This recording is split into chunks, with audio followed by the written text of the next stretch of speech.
नमस्कार, शाम के 5 बजने को हैं। आप देख रहे हैं दंगल। मैं हूं आपके साथ चित्रा त्रिपाठी। अमेरिका ने ड्रोन अटैक कर काबुल एयरपोर्ट पर आतंकी हमले का जवाब दे दिया है। अमेरिका ने दावा किया है कि आईएसआईएस के जिस साजिशकर्ता ने काबुल एयरपोर्ट को दहलाया उसे मार गिराया गया है। लेकिन दंगल का मुद्दा है कि क्या इससे अफगानिस्तान में कोई स्थिति बदलेगी।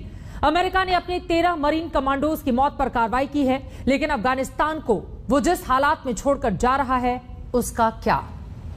अमेरिकी राष्ट्रपति जो बाइडेन जरूर यह दलील दे चुके हैं कि अफगानिस्तान में अमेरिका राष्ट्र निर्माण के लिए नहीं गया था, लेकिन क्या आतंक के खिलाफ वैश्विक लड़ाई में अमेरिका की कोई जवाबदेही नहीं है। अफगानिस्तान में सिर्फ तालिबान का कब्जा ही नहीं हुआ है, आतंक के दर्जनों संगठनों में नई जान आ गई है। काबुल एयरपोर्ट पर हमले को अंजाम देने वाला आईसिस के ही नहीं बल्कि अलकायदा से लेकर हक्कानी गुट समेत कई आतंकी संगठन बेहद सक्रिय हो उठे हैं। सवाल यह है कि अमेरिका का बदला पूरा, लेकिन आतंक पर एक्शन अधूरा। अमेरिकी बदले से बदलेगा अफगानिस्तान, इससे पर चर्चा करेंगे, लेकिन उसके पहले यह रिपोर्ट देखिए।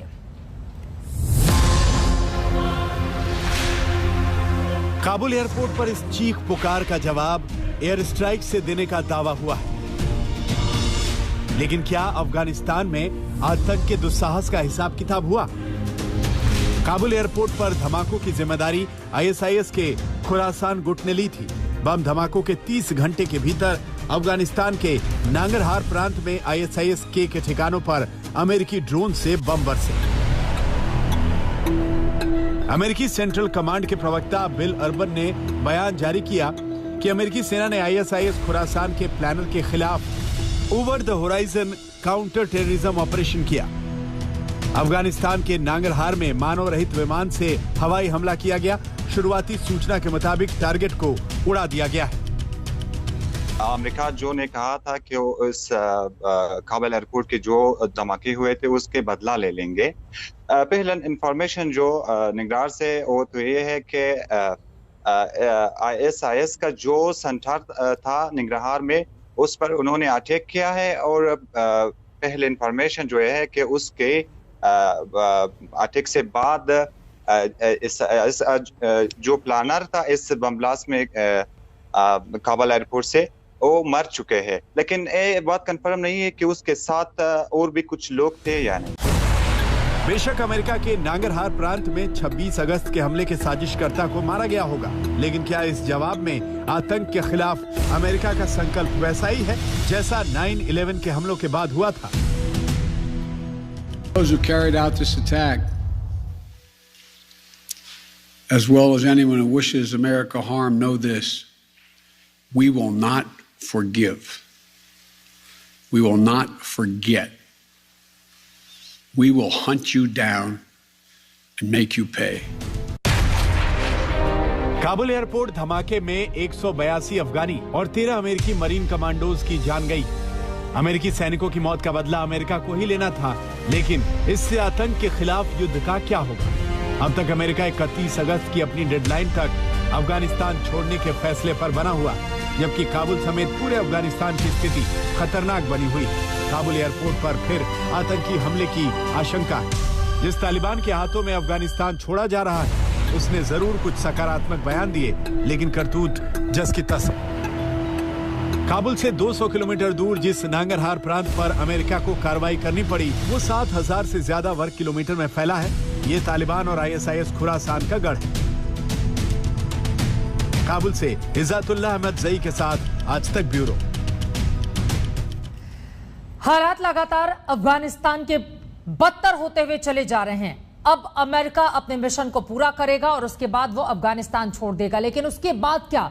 जिस आतंक से लड़ने के लिए आज के 20 साल पहले अमेरिका ने अफगानिस्तान में दस्तक दी थी उसका क्या, और आतंक के खिलाफ लड़ाई क्या अब कमजोर पड़ेगी। कई ऐसे सवाल हैं जिस पर चर्चा करने के लिए खास मेहमान हमारे साथ जुड़ चुके हैं, लेकिन बड़ी खबर आ रही है काबुल से, सीधे उसका हम रुख करेंगे। आपको बता दें काबुल एयरपोर्ट के एंट्री गेट के पास फायरिंग हुई है। एंट्री गेट के पास फायरिंग की खबर है। काबुल एयरपोर्ट का यह एंट्री गेट बताया जा रहा है। फायरिंग के बाद एयरपोर्ट पर अफरा तफरी का आलम है। जाहिर तौर पर बीते कई दिनों से 15 अगस्त के बाद से ही वहां पर लाखों की तादाद में लोग उमड़ रहे हैं जो अफगानिस्तान को छोड़ देना चाहते हैं, और इसी वजह से हमले के बाद भी हम सब ने देखा था 100 से ज्यादा लोगों की किस तरह से जान गई थी। और अब एक बार फिर से बड़ी खबर आ रही है, काबुल एयरपोर्ट के एंट्री गेट के पास फायरिंग हुई है। फायरिंग के बाद एयरपोर्ट पर अफरा तफरी का माहौल इस वक्त पैदा हो गया है। इज़ातुल्लाह अहमद जई हमारे संवाददाता काबुल से इस वक्त हमारे साथ जुड़ चुके हैं। इज़ातुल्लाह, अभी क्या हालात हैं? काबुल एयरपोर्ट के एंट्री गेट के पास फायरिंग की खबर है, कितने लोग जख्मी हुए हैं, स्थिति क्या बनी हुई है वहां पर? जख्मियों का अभी तक कुछ पता नहीं है, लेकिन एक खबर कंफर्म है, इंफॉर्मेशन मिली है मुझे कि फायरिंग हुई है, लेकिन ये भी मालूम नहीं है कि किस कौन इस फायर कर दिया है। लेकिन अभी तक ये इंफॉर्मेशन ये है, और तालिबानों का जो सिक्योरिटी का रिस्पॉन्सिबल है वो फोन नहीं उठा रहे हैं। लेकिन लोग कहते हैं, उस एयरपोर्ट के आसपास जो लोग हैं वो कहते हैं कि फायरिंग इसलिए हुआ है क्योंकि लोग डर गए और एयरपोर्ट के नजदीक न आए। फायरिंग किसने की, इस बारे में कोई जानकारी मिल पाई है आपको? फिलहाल कोई जानकारी नहीं है, लेकिन ये बात कंफर्म है कि शायद विकास एयरपोर्ट का जो सिक्योरिटी का रिस्पॉन्सिबल है तालिबान है, शायद उसी के जरिए में हो। एयरपोर्ट के बाहर आप बता रहे हैं सिक्योरिटी की जिम्मेदारी तालिबान की है, तो तालिबान की ओर से क्या फायरिंग की गई है ताकि लोग जो भारी तादाद में एयरपोर्ट पर उमड़ रहे हैं वो वहां पर नहीं आए और वापस अपने अपने घरों को चले जाए? आप और ज्यादा जानकारी इकट्ठा कीजिए, आपके पास आगे भी हम आते रहेंगे। काबुल से हमारे संवाददाता लगातार एक और सवाल का जवाब आपसे हम चाहेंगे, कुल कितने लोग हताहत हुए हैं, इस बारे में कोई जानकारी मिल पाई है क्या आपको? कुछ देर पहले कि मैं एयरपोर्ट के आसपास था, लोग थे लेकिन दूर थे, करीब 5,000 लोग वहाँ थे, लेकिन कुछ देर पहले के एहतिमाल भी था कि कोई हमला ना हो जाए। इस डर की वजह से और तालिबानों पे लोगों का इजाजत नहीं दे सकते कि एयरपोर्ट के आसपास आ जाए। तो फायरिंग के बाद अभी क्या लोग वहां से जा चुके हैं, दूर हो चुके हैं? फायरिंग के डर की वजह से कि जख्मी ना हो जाए, और अभी तक सारे लोग एयरपोर्ट से दूर हैं। आज कुल कितने विमानों ने वहां से उड़ान भरी है, क्या हर रोज की तरह सामान्यतः? और इस फायरिंग के बाद अभी क्या स्थिति है, क्या वहां से प्लेन टेक ऑफ किया जाएगा दूसरे मुल्कों के लिए? इज़ातुल्लाह, आपको आवाज आ रही है?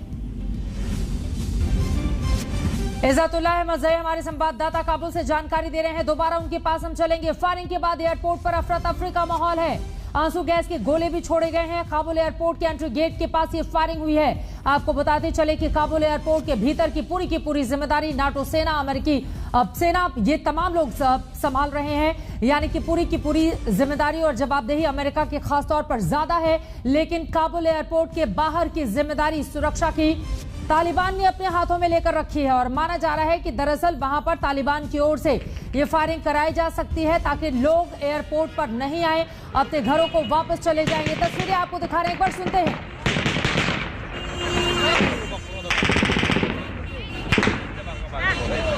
ये ताजा तस्वीरें इस वक्त की आप देख रहे हैं, किस तरह से तड़ातड़ फायरिंग की आवाजें वहां से सुनाई दे रही हैं।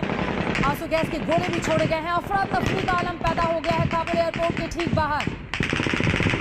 डर और दहशत का आलम देखने को मिल रहा है। जो लोग अफगानिस्तान को छोड़ देना चाहते हैं, लेकिन एयरपोर्ट पर भी उनकी जिंदगी किस कदर मुश्किलों में है, तस्वीरों के जरिए आप समझ सकते हैं।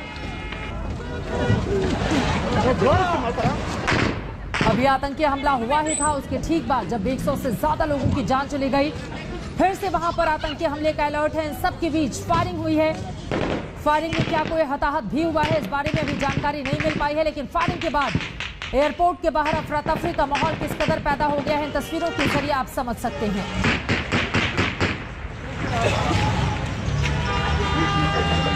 अब आगे क्या होगा? स्थिति इस कदर बिगड़ चुकी है कि वहां पर आम अफगानी जो काबुल एयरपोर्ट पर भारी तादाद में उमड़े हुए हैं, जो अफगानिस्तान किसी भी कीमत पर छोड़ देना चाहते हैं, तो वहीं दूसरी तरफ अमेरिका या दूसरे मुल्क वो क्या करेंगे अब आगे?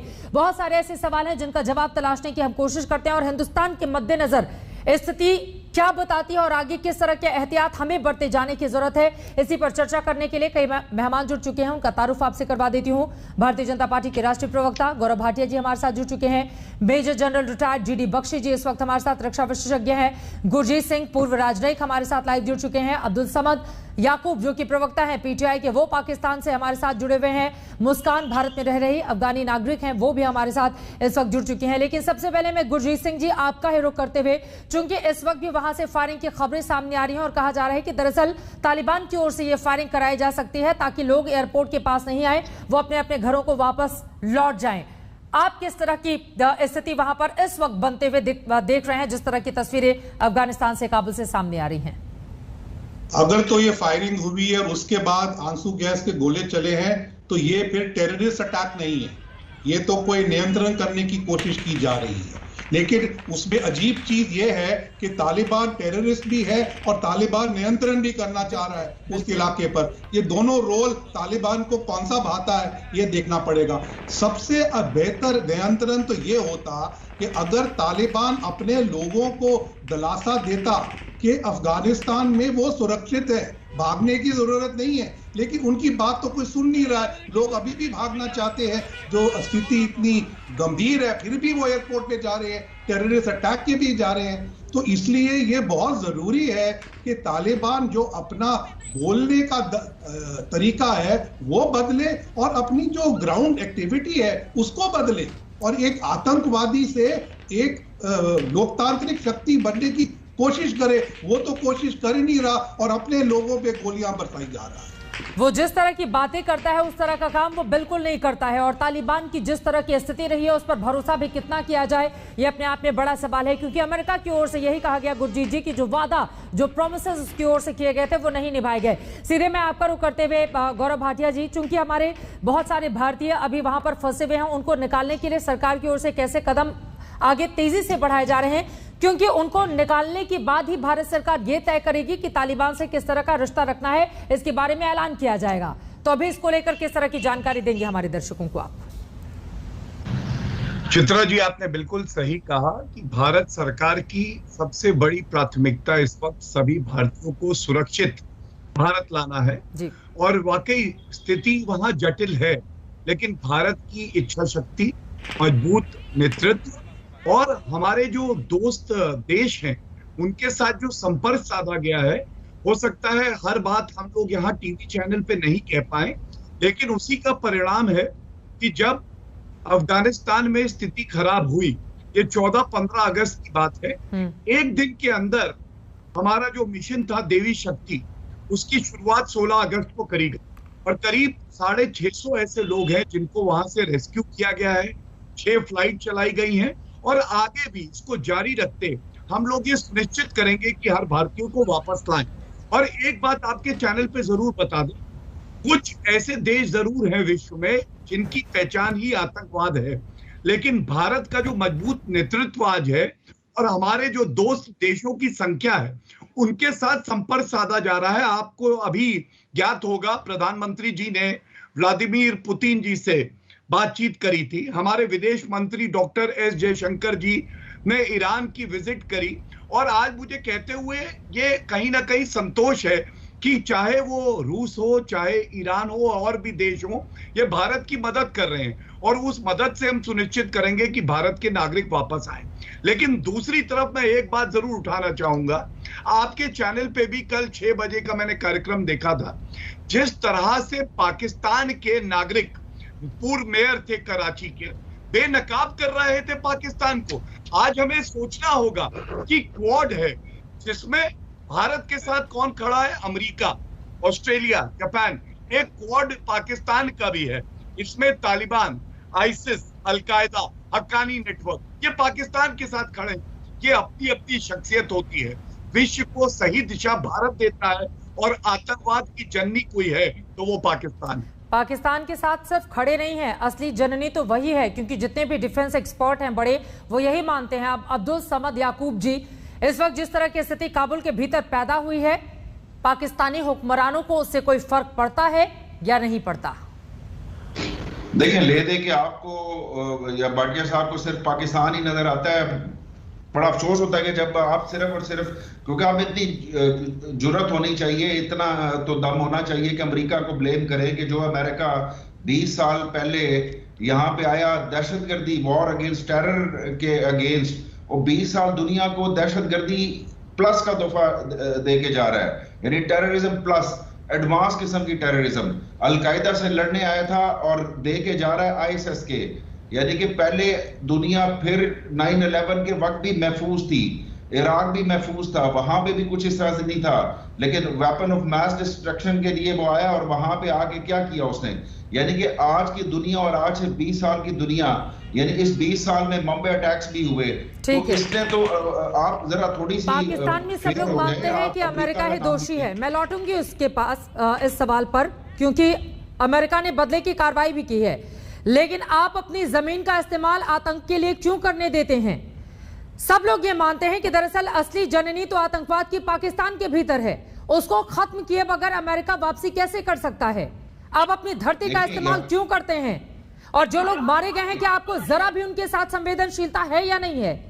अब्दुल समद जी, देखिए जी, अगर आप ये बात करती हैं कि जी हम अपनी सॉइल को यूज कर रहे हैं टेररिज्म के अगेंस्ट, तो आपको ये अंदाजा होना चाहिए कि सबसे ज्यादा तो सबसे बड़े विक्टिम तो हम हैं। 80,000 तो हमारे बंदे मारे गए ना। अफगानिस्तान से टेररिस्ट यहाँ पे आते हैं ना।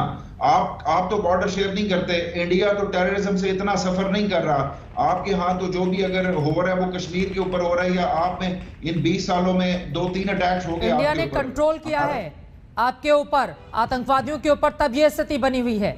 वरना आप लोग तो जब भी मौका मिले, वहां से major general retired GD Bakshi जुड़े हुए हैं, वो आपको बेहतर जवाब देंगे। जीडी बख्शी साहब ये कह रहे हैं कि आतंकवाद से सबसे ज्यादा पीड़ित तो पाकिस्तान ही है, और अभी जो स्थिति अफगानिस्तान में बनी हुई है उसके लिए सिर्फ और सिर्फ जिम्मेदार है तो वो पाकिस्तान। जीडी बख्शी से इस सवाल का जवाब मैं लूंगी, लेकिन गुरजीत सिंह जी, तहरीके इंसाफ पार्टी के प्रवक्ता हमारे साथ जुड़े हुए हैं, उनका ये कहना है कि आतंकवाद से सबसे ज्यादा पीड़ित पाकिस्तान है।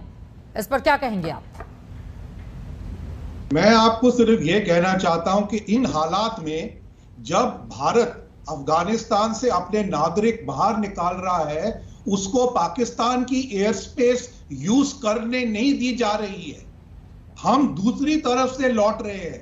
तो ये आतंकवाद की बात तो बाद में करिए, पहले मुझे बताइए कि इस हालात में हमें आपकी एयर स्पेस के ऊपर से हवाई जहाज ह्यूमैनिटेरियन बेस पे क्यों नहीं उड़ाए दे रहे?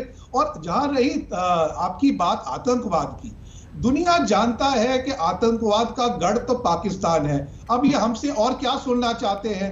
आपने कई अपने लोग शहीद करा दीजिए और उसका क्रेडिट किसी और को दे रहे हैं। ये तो आपकी नीतियों का नतीजा है कि कई बार जो आतंकवाद होता है डबल होता है, वो आपको भी पीटेगा, लेकिन आपने जो यूज किया उसका जिम्मे आप नहीं छोड़ सकते। जो दूसरों के लिए गड्ढा खोदेगा वो उसमें खुद गिरेगा ही। अब्दुल समद जी, देखें, जब आपके डिप्लोमेटिक टाइज जो है ना वो इस हद तक वो हो गया हो, डिग्रेड हो गया हो कि आधा स्टाफ आपने बुला लिया, आधा स्टाफ हमने बुला लिया, दोनों के हाई कमिश्नर एक दूसरे के मुल्क में नहीं है, और आप ये कहते हैं कि जी हम जब तक दहशतगर्दी हम पाकिस्तान को एंगेज नहीं करेंगे, पाकिस्तान से डायलॉग नहीं करेंगे। जब आप पाकिस्तान से डायलॉग नहीं करेंगे और पाकिस्तान इस जिद पे आएगा कि जब तक आप 370 को वापस नहीं लाएंगे हम आपसे बात नहीं करेंगे, तो ये एयर स्पेस के इश्यूज तो इसी तरह से रहेंगे ना। 370 तो भूल जाना चाहिए अब्दुल समद जी, आपको 370 भूल जाना चाहिए। दहशतगर्दी पर आइए, मैं जल्दी से जीडी बख्शी साहब आपको लेकर आना चाहूंगी, उसके बाद गौरव भाटिया मैं आपके पास आऊंगी। जीडी बख्शी साहब हमारे साथ अब्दुल समद याकूब बैठे हुए हैं, पीटीआई के प्रवक्ता पाकिस्तान से। उनका ये कहना है कि पाकिस्तान सबसे ज्यादा आतंक से पीड़ित है, क्या कहेंगे इस पर आप? देखिए, ये मजाक है। वो कह रहे हैं, बात कर रहे हैं आज से 10 साल पहले की, जब उनके तहरीके तालिबान पाकिस्तान के खिलाफ फाटा में ऑपरेशन चल रहे थे और पश्तूनख्वा में ऑपरेशन चल रहे थे। वो सब के सब जाके अब वहां बॉर्डर के पार आराम फरमा रहे हैं, कोई ऑपरेशन नहीं कर रही थी फौज। और ये सारी कहानियां, बात यह है कि अमेरिका के बाइडेन साहब ने बहुत विश्वास, अत्यधिक विश्वास दिखाया कि पाकिस्तान हमारी मदद करेगा क्लीन ब्रेक लेने में। हुआ यह है कि पाकिस्तान ने बुरी तरह से धोखा दिया है अमेरिकन को। तालिबान ने बुरी तरह से बेवकूफ बनाया है अमेरिकन का, और जैसे ही अमेरिकन ने विड्रॉल शुरू किया तो ये जो तालिबान ने हमले शुरू कर दिए, और ये आईएसआई और चाइनीज इंटेलिजेंस ये मिलकर अफगानिस्तान के जो बाहर के दूर दराज के इलाकों में फौजें थी उनको खरीद रहे थे, उनको कह रहे थे कि रेजिस्टेंस मत करो। अमेरिकन ने भी जाते हुए पूरा पाकिस्तान को दोस्ताने स्वरूप में सारे गिफ्ट कर दिए $85 बिलियन के वेपन। आज उल्टे बांस बरेली को पाकिस्तान को अमेरिका को पड़े हैं, जबकि पाकिस्तान ने अच्छी तरह स्टैब इन द बैक किया है, अमेरिका का जुलूस निकाला है पूरी दुनिया के सामने। अब मैं सिर्फ इनको ये हिदायत दूंगा कि आप थोड़ा सा इंतजार करें, जैसे ही अमेरिका के आखिरी ट्रूप अफगानिस्तान से निकल जाएंगे, उनकी वल्नरेबिलिटी खत्म हो जाएगी, वो फिर आपको ये जो आपने तोहफा पेश किया है अमेरिका को, उम्मीद लगा के बैठे हैं उनसे अमेरिका से मुझे खत्म करेगा। उनकी बात खत्म हो जाए अब्दुल समद जी, उसके बाद जवाब दीजिएगा। गौरव भाटिया भी बैठे हुए हैं आपको जवाब देने के लिए, एक बार बात खत्म हो जाए। जी डी बख्शी साहब। हाँ, तो मैं कह रहा था कि ऐसा इन्होंने स्टैब इन द बैक किया है कि अब जो अमेरिका की ह्यूमिलिएशन हुई है उसका थोड़ा खमियाजा भी आपको भुगतना पड़ेगा। और जहां तक आपने जो फ्रीडम दिलाई है अफगानिस्तान के लोगों को, वो फ्रीडम पूरी दुनिया देख रही है। किस तरह अफगानिस्तान के शहरी वहां से ताबड़तोड़ भागने की कोशिश कर रहे हैं, वो जहाजों के पहियों से लटक रहे हैं, वो ब्लास्ट होने के बावजूद फिर वहां पहुंच गए हैं। उन्हें मर जाना ठीक लगता है, सिवाय आपकी तालिबान के नीचे रहना। ऐसी तस्वीरें देखकर शर्म नहीं आती है अब्दुल समद साहब? और जरा ये बताइए, आईसिस के का जो मुखिया है, क्या वो पाकिस्तानी नागरिक नहीं है? नहीं तो इस अगर आप मुझे शर्म दिलाने की बात करेंगी कि तो फिर जब जो आईसिस के का मुखिया है फारूकी, क्या वो पाकिस्तान का नागरिक है? तो जो अलकायदा का चीफ है साउथ एशिया चैप्टर का, वो इंडिया का सिटीजन है। देखिए इस तरह से नहीं करते कि बात इधर से उधर मत जाइए। मैं पूछ रही हूँ, आईसिस के जिसने 100 से ज्यादा लोगों की जान ले ली है अभी काबुल में, उसका जो मुखिया है वो पाकिस्तानी नागरिक है या फिर नहीं है? है जवाब आपके पास नहीं है? पीटीपी का चीफ भी पाकिस्तानी है, पाकिस्तानी हो सकते हैं कि पाकिस्तानी चीफ हो पाकिस्तानी, उसका हम इससे इनकार तो नहीं कर सकते कि यहाँ पे स्वीकार कर लिया ना, यही तो बात है। कहीं भी हमला होता है किसी भी मुल्क में, उसकी जड़ें जाकर पाकिस्तान से जुड़ती हैं, और आप लोग कहते हैं नहीं हमें शर्म तो नहीं आती है। 9/11 में कौन था? पाकिस्तानी थे उसमें जो हाईजैकर्स थे। 9/11 का कहाँ मारा गया मुखिया? कहाँ मारा गया? नहीं सऊदीज पे भी बात करें ना, कहाँ मारा गया बताइए ना। 9/11 का मुखिया कहाँ मारा गया? शर्म आती है आप लोगों को? नहीं आती है? आतंकवाद के लिए सबसे अगर महफूज जगह किसी ने बनाकर रखी है तो वो पाकिस्तान है। और आप प्रवक्ता हैं, कम से कम गंभीरता से आप जवाब तो दीजिए अब्दुल समद साहब। आपसे कम से कम गंभीर जवाब की उम्मीद मैं कर रही हूँ। अगर आप इस तरह की बात करेंगे मैं उठ जाऊंगा प्रोग्राम से। नहीं आप क्यों उठेंगे? जब आपकी पोल खुल रही है तो आप उठ जाएंगे। सच बोलिए ना, आपने स्वीकार कर लिया है कि आईसिस के का जो मुखिया है वो पाकिस्तान का नागरिक है, तो आप बताइए कि ऐसे लोगों को नागरिकता क्यों देता है? 100 से ज्यादा लोगों की मौत का गुनहगार है वो शख्स। मेरी बात सुने। आप पाकिस्तान पे या मेरे ऊपर गुस्सा ना निकाले। जिनको आपने ट्रेन किया, जिस अफगान फोर्सेस को अगर वो नहीं लड़ पाए तो आप हमारे ऊपर आ जाती। हमेशा जब 20 साल वहां पे ड्रोन अटैक्स हो रहे थे, बच्चे मर रहे थे, तब आपको कोई ख्याल नहीं आया, तब आपके आंसू नहीं थे। जब वहां पे महिलाएं मर रही थी, मदरसों के ऊपर अटैक होते थे, वहां पे 20 साल में अमेरिका ने 8 लाख लोगों को मारा। अफगानिस्तान में, लीबिया में, सीरिया में, वहां पे आपका मीडिया खामोश रहा क्योंकि आपका इंटरेस्ट। उत्तर दे दो। मैं आ रही हूं गौरव जी, तुरंत आप तमाम सवालों के उत्तर दीजिएगा। अब्दुल समद साहब, आतंकवाद से या आतंकवादी वारदातों से अगर किसी की भी जान जाती है तो वो अपने आप में दुखद है, लेकिन सबसे ज्यादा खतरनाक है पड़ोस में बैठा हुआ पाकिस्तान हमारे लिए, जो आतंकवाद को फलता फुलाता है और उसके बाद हिंदुस्तान में आतंकवादियों को भेजता है यहां पर स्थिति को खराब करने के लिए। और आप लोग यहां पर बैठकर कहते हैं कि नहीं, आतंकवाद से सबसे ज्यादा पीड़ित पाकिस्तान है और इसी वजह से दुनिया हंसती है आपके ऊपर। खत्म कीजिए इस आतंकवाद को, वरना खुद के साथ आसपास के लोगों को भी आप बहुत बड़ा नुकसान पहुंचाएंगे।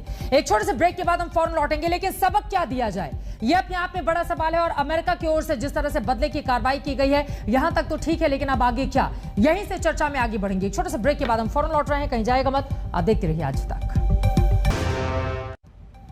अमेरिकी बदले से क्या बदलेगा अफगानिस्तान, इसी बात को लेकर लगातार हमारी ये चर्चा जारी है। इन सब के बीच जो बड़ी खबर हमने आप तक पहुंचाई, आपको बता दें कुछ ही देर पहले वहां पर फायरिंग हुई है, आंसू गैस के गोले छोड़े गए हैं और काबुल एयरपोर्ट पर अफरा तफरी का आलम बना हुआ है। ये तस्वीरें एक बार फिर से आपके सामने हैं। यकीनन ये तस्वीरें परेशान करती हैं क्योंकि हर गुजरते दिन के साथ स्थिति वहां पर खराब होती हुई चली जा रही है। इन सब के बीच अमेरिकी राष्ट्रपति जो बाइडेन की यह अलग दलील थी कि हम वहां पर राष्ट्र निर्माण करने के लिए नहीं गए थे।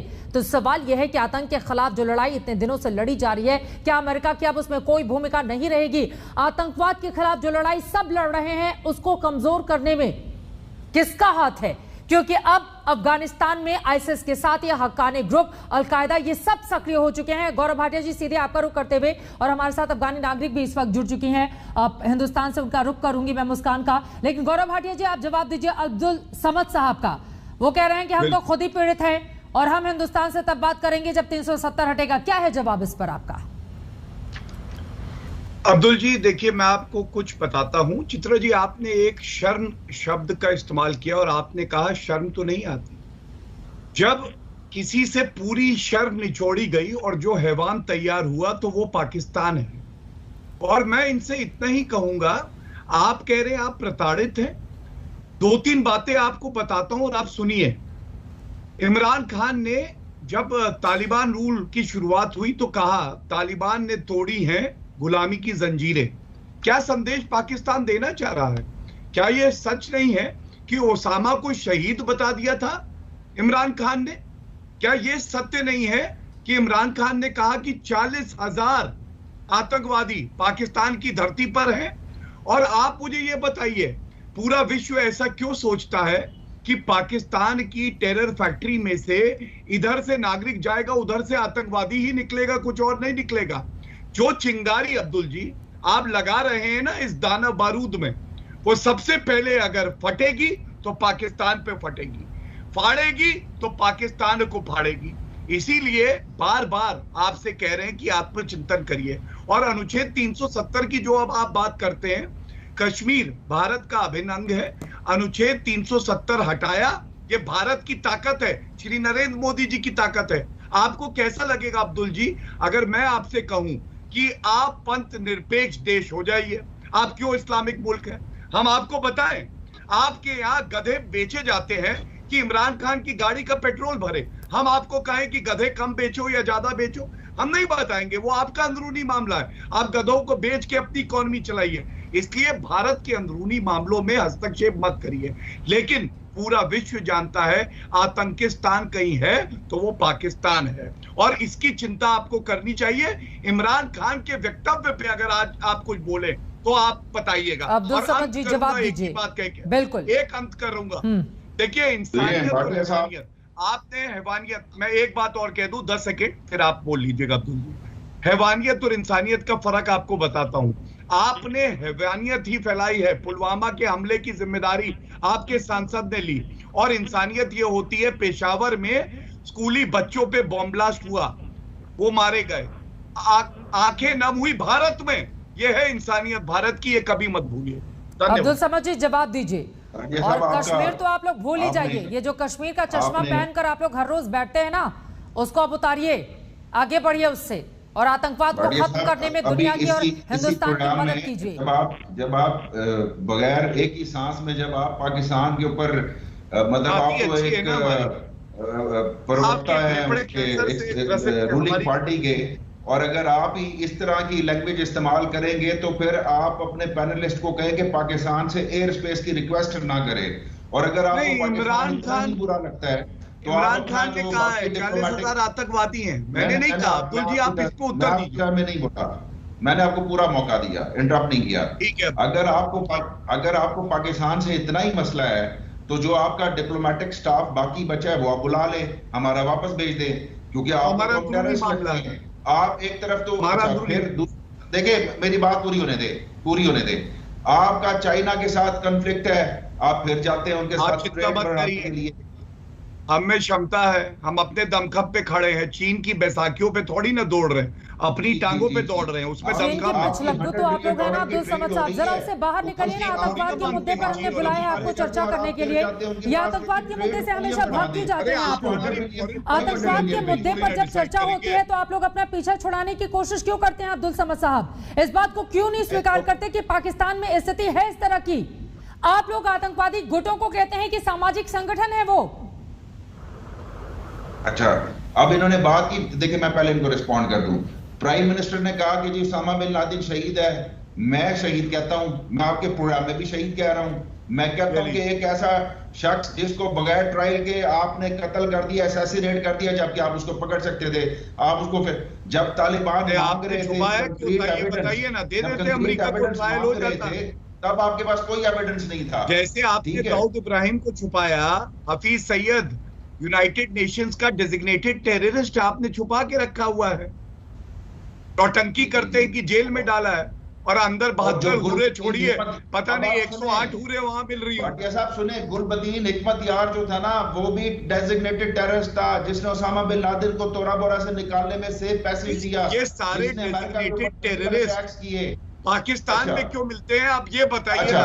तो हमारा सवाल ये है, 40,000 आतंकवादी आपकी धरती पे, इमरान खान ने कहा, अब आप बात पूरी सुन लिया करें, बात पूरी सुन लिया करें, जिसको आप डेजिग्नेटेड जल्दी से अपनी बात खत्म कीजिए। अफगानी नागरिक भी हमारे साथ जुड़े हुए हैं हिंदुस्तान से, अपनी बात खत्म कीजिए अब्दुल समद जी, जल्दी से। सुधार होगा पाकिस्तान के भीतर या नहीं होगा, या आतंकवाद यूं ही फलता फूलता रहेगा? जल्दी से सवाल का जवाब दीजिए। देखिए, बड़ा फेयर हो गया, बताता हूं आपको बिल्कुल शॉर्ट वर्ड्स में। आपको हमसे तब तकलीफ हो कि जब आप कहें कि यहां से इन्फिल्ट्रेशन हो रही है, हम आपकी बात सुनने को तैयार हैं। आप कहें कि कश्मीर में या इंडिया में यहां से वो सॉइल यहां से अगेंस्ट यूज नहीं होनी चाहिए, हम मानने को तैयार हैं कि हमारी सॉइल आपके अगेंस्ट इस्तेमाल नहीं होनी चाहिए। यहां से कोई बंदा नहीं जाना चाहिए जो जाके वो टेररिस्ट कोई एक्टिविटी में मुलविस हो। यहां तक बात ठीक है, लेकिन मेरी इकोनॉमी कैसी है, मेरे में सिविलियन सुपरमेसी है या नहीं है, डिक्टेटर है, कौन रूल करता है, ये आपका मसला नहीं है। नहीं तो आपने आर्टिकल 370 पे कैसे फिर कमेंट किया अब्दुल जी? मैंने हमारा अंदरूनी मामला है, आपने कैसे कमेंट किया, आप बताइए। मैंने आपसे कहा कि आपने कहा कि हम बात नहीं करेंगे पाकिस्तान से जब तक टेररिज्म खत्म नहीं होती। हमने आपसे क्या कहा कि जब तक आप उसको बहाल नहीं करते स्पेशल स्टेटस को। अरे आपसे बोल तो रही हूँ कि आप उतार दीजिए ये कश्मीर का चश्मा, आप उतार दीजिए। पीओके पर बात करनी हो तो बताइए, अलग से डिबेट में आपको बुला लेंगे अब्दुल समद। ये चश्मा उतारिए कश्मीर का। मुस्कान हमारे साथ मौजूद है, उसके बाद जीडी बख्शी और गुरजीत जी भी अपनी बात रखेंगे। मुस्कान, जिस तरह का हमला हुआ था जिसमें 100 से ज्यादा लोग मारे गए आतंकी हमले में, उसके बाद से अमेरिका की ओर से कार्रवाई की गई है वहां पर बदले की, इसको किस तरह से आप देख रही हैं? और अभी पाकिस्तान से प्रवक्ता अब्दुल समद को भी आप सुन रही हैं, उनको कैसे जवाब देंगी आप? मुस्कान जी, थैंक यू, नमस्ते। मैं उनको यही जवाब देना चाहती हूँ कि पाकिस्तान जो 20 साल का कोशिश किए, जो 20 साल का टेररिस्ट बनाए, अफ़गानिस्तान में सेंड किया, अफ़गानिस्तान में जो अभी हालात हो रहे, उनका 20 साल का मतलब कोशिश है, 20 साल का उनका जो कार्रवाई किया गया है उनके टेररिस्ट तालिबान के ऊपर। अभी आज देख रहे हैं ना कि हमारे अफ़गान लोग का क्या हाल हो गया है, और उन्होंने प्रेसिडेंट को भगाया, उनके साथ गेम खेला, और अभी जो हालात हो रहे जैसे नदियों में खून ऐसे हर जगह पे पहला, मतलब कि वो क्या बताओ, इंसान को देख के दिल का चीर हो जाते हैं। ये फिर भी बताते हैं कि, और उससे भी इन्होंने बताया कि उसमें उस हमले पर, उस बम ब्लास्ट में तालिबान भी शहीद हो गया है। ये कौन से वहशी है कि उसमें भी शहीद हो जाए? शहीद के नाम पे इन लोगों पर नहीं आता है। मैं एक्सट्रीमली सॉरी बोलते हूँ जिनका नहीं पता है कि शहीद क्या होता है, और वहशी के लोगों के ऊपर शहीद का नाम नहीं डालना चाहिए। अब्दुल समद जी, आपको जवाब मिल गया। ये लोग ये अफगानिस्तान के नागरिक हैं। मुस्कान, नाम मुस्कान भले ही हो, लेकिन आप लोगों ने उनके चेहरे की मुस्कान छीन ली है। आप लोगों को अंदाजा है कि जिस आतंकवाद को आपने बढ़ावा दिया, आज इन जैसे न जाने लाखों लोग ऐसे हैं जो अपने ही घर को बेघर होकर वो दूसरे मुल्कों में इस तरह से शरण लिए हुए हैं। उसके बावजूद आप कहते हैं कि आपको शर्म नहीं आती। अफगानी नागरिक कह रहे हैं कि पाकिस्तान जिम्मेदार है आतंकवाद के लिए अफगानिस्तान में। मैं जवाब दे दूं इस बात का? शर्म दिलवाएं इन अफगानियों को। नहीं, एक बात बताती हूँ, एक बात बता, जो है अच्छा, हमें शर्म नहीं है। एक्सक्यूज मी, ठीक है, हमें शर्म आते हैं, आप लोगों को शर्म नहीं आते है ना कि अपने घर में बैठ के सारे अफगानों के बेघर किया है। आपको शर्म आना चाहिए, आपको शर्म आना चाहिए। हमें शर्म आना नहीं, क्यों हम शर्म? लड़ता है आखिरी वक्त तक लड़ता है। एक तालिब उसके पास अगर आईडी होगा, नहीं दुनिया की फौज लड़ती है, भाग नहीं जाती। शर्म आप लोगों का नहीं है, शेम ऑन यू, आप लोगों का शर्म ही नहीं है, ठीक है। हम क्यों शर्म किस बात पर आ जाए अफगानी लोग को? शर्म इस बात पे आ जाए कि हम रोज वहाँ पे शहीद हो जाएंगे। नहीं, वो लड़ने वाले का इल्जाम भी हम पे दे दें। इल्जाम नहीं है, ये इल्जाम नहीं है, मेरे बात नहीं है, ये मेरे बात नहीं है, पूरा देश की बात है, जरा से भी शर्मिंदगी नहीं है इस बात की। मेरी बात एक अफगानी नागरिक जिसके परिवार के न जाने कितने लोग अब बेघर हो चुके हैं, वो खुद यहाँ पर हैं और आप उनसे इस तरह का बर्ताव कर रहे हैं। आपको बिल्कुल अंदाजा है कि किससे किस तरह से बात करनी चाहिए। वो अफगानिस्तान के नागरिक है, वो एक महिला है और वहाँ पर क्या बर्ताव हो रहा है लोग के साथ, और आप एक महिला से इस तरह का बर्ताव कर रहे हैं। बिल्कुल आप बिल्कुल गलत कह रहे हो, आप बिल्कुल गलत कह रहे हो। वो हिंदुस्तान की नहीं, वो अफगानिस्तान के नागरिक हैं और उनसे आप देख रहे हैं कि किस तरह का बर्ताव कर रहे हैं। आप गलत। अगर 3 साल के बच्चे, अफगान बच्चे को 3 साल बच्चे का पूछे कि तालिबान कहाँ से आए, कह रहे पाकिस्तान से। अगर आप 3 साल बच्चे को ये पूछे कि तालिबान कहाँ से सपोर्ट हो रहे, कह रहे कि पाकिस्तान गवर्नमेंट सपोर्ट कर रहे हैं। 3 साल के बच्चे, मैं तो बड़ी हूँ, शर्म होना चाहिए आप लोगों को। शर्म है अब्दुल समद जी, अब तो शर्म कीजिए। जो मुल्क बर्बाद हो रहा है उसके नागरिक बोल रहे हैं कि पाकिस्तान जिम्मेदार है। जब 20 साल बर्बाद हो रहा था, पश्तूनों के बच्चे मर रहे थे, तब इन शुमाली तालिबानों को ख्याल नहीं आता था। आप ही लोग भेजते थे ना, वही तो वो बोल रही हैं कि पाकिस्तान से जाते थे वहां पर आतंकवादी। बच्चे मरे थे, ये बिल्कुल बात कर रहे थे। जब पश्तून बोले मुस्कान, जो तालिबान आर्मी के जो तालिबान पुलिस के हाथ में, आर्मी के हाथ में अरेस्ट हो जाते थे, उनके आईडी प्रूफ जो थे पाकिस्तानी थे, वो कहाँ से आए? जो अगर अफगान लोग पाकिस्तान को ये तालिबान को अगर सपोर्ट करते थे, आज क्यों है हमारे मुल्क में? हम उनसे अगेंस्ट क्यों है? फिर सारे लोग वहाँ पे एयरपोर्ट में क्यों भागना चाहिए? क्यों अपने जान देते हैं कि हम लोग नहीं चाहिए ये हुकूमत, हम लोग नहीं चाहिए ये तालिबान, हम लोग नहीं चाहिए ये इस्लामिक शरिया? ये कौन से इस्लामिक शरिया है? जो छोटे बच्चे को 1 घंटे पैदा हुआ तो उनके सर पे शूट हो रही है, ये कौन सा हो गया ये शरिया तालिबान के? कहाँ से आई ये? हमारे पड़ोस है, जो हमारे पड़ोस है, जो हमारे पड़ोस है ना, उनको बोलने दीजिए और सुनिए आप यहाँ पर, क्योंकि भविष्य में आप लोग जो भी निर्णय लेंगे, एक आप आम अफगानी की आवाज को आप सुनिए और उसके बाद तय कीजिए कि आपको क्या करना है। बोलिए मुस्कान, इनको आईना दिखाइए कि कितना काला है इनका चेहरा। जी जी, ये लोग करते कुछ और, बोलते कुछ और, करते कुछ और है। जितना सपोर्ट करते हैं, जितने यूएस है ये लोग डॉलर लेते हैं ना उनके लिए, सपोर्ट के लिए, इतना सोर्सेज जो बम जोड़ रहे हैं वहाँ पे अफगानिस्तान में फोड़ रहे हैं, स्कूल में, कॉलेज में, शादी में, कब्रिस्तान के ऊपर, ये कहाँ से आते हैं? तालिबान से ना। कहाँ नहीं बोला है कि जिहाद करो? एक जिहाद होता है अफगानिस्तान में, अफगानिस्तान के लिए आप लोग जिहाद तैयार कर रहे हो, और कहीं इस्लामिक कंट्री नहीं है कि जिहाद के लिए भेज दे आप लोग? जवाब दीजिए अब्दुल समद जी। एक अफगानी नागरिक जो पीड़ित हैं, जिनको अपना घर बार, नात, रिश्तेदार सब कुछ छोड़कर दूसरे मुल्कों में शरण लेनी पड़ी है, उनकी ये आवाज है और उनका ये कहना है कि मौजूदा स्थिति जो अफगानिस्तान में बिगड़ी है उसके लिए सिर्फ और सिर्फ पाकिस्तान जिम्मेदार है। अब्दुल समद जी, और उसके बावजूद अगर आप लोगों को शर्म नहीं आती है तो फिर खुदा ही मालिक है आप लोगों का, और दुनिया देख भी रही है, और साथ ही हिंदुस्तान भी फैसला करेगा भविष्य में। आतंकवाद को जड़ से खत्म करना है और उसके लिए हम सब ने कमर कस रखी है। और पाकिस्तान के तमाम लोगों को इस बात को समझना होगा कि अगर हम दूसरों के लिए कुआं खोदेंगे तो खोर उस गड्ढे में, अगर दूसरों के लिए गड्ढा खोदेंगे तो खोर उसमें भी गिरेंगे। मुस्कान की बातों को सुनकर आपको अंदाजा लग गया होगा कि जिस तरह की स्थिति खराब हुई, जो बनी, जो बिगड़ी, उसके लिए कौन सा मुल्क सबसे ज्यादा जिम्मेदार है। एक छोटे से ब्रेक के बाद हम फौरन हाजिर होंगे। आप देखते रहिए आज तक।